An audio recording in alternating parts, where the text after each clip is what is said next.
This episode is not meant to scare you, but it's about red flags. These are things that you can see in a woman before you even know them that tells you, hey, slow down, don't get too crazy too fast.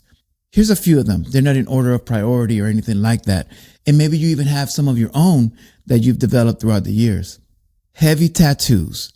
Tattoos say a lot. There's a history behind them. When you get them, you didn't just get them. There was a reason why you got them. And even the tattoo itself means something. And if they have a lot of them and they have them in different areas and maybe some even private areas, it's not necessarily a bad thing. You just need to be aware that there's a history behind those. Vaping or smoking. There's nothing wrong with that, except you don't just get up one day and start vaping or smoking.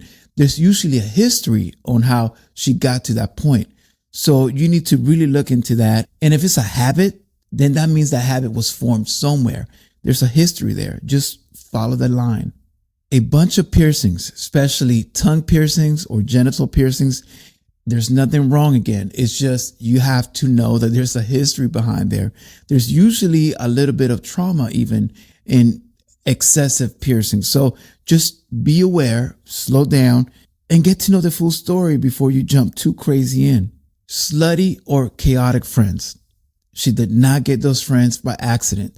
So if she has slutty friends or friends that cheat, friends that are just wilding out there, she didn't meet them at church. Or maybe she did, but the reason that they are her friends, well, figure it out.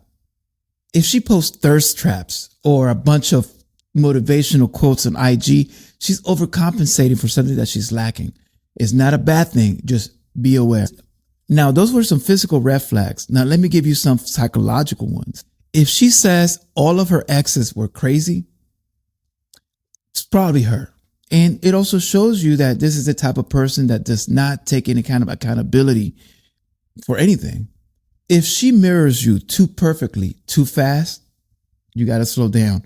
Might be a narcissistic trait. Especially she may be love bombing you. So just be careful. If she keeps exes as friends, be careful. This means that she has a problem setting boundaries and you may be her next friend. Red flags are there for a reason. And if you ignore those reasons, then sometimes you end up in a bad situation. And then you look back and you say, all of the red flags were there and you ignore them. So just be very careful when you start seeing the red flags that apply to you, because some of them are red flags to someone else, they're nothing. So you have to figure out, what are you willing to put up with and what are you not willing to compromise? If someone could benefit from this episode, please share and subscribe.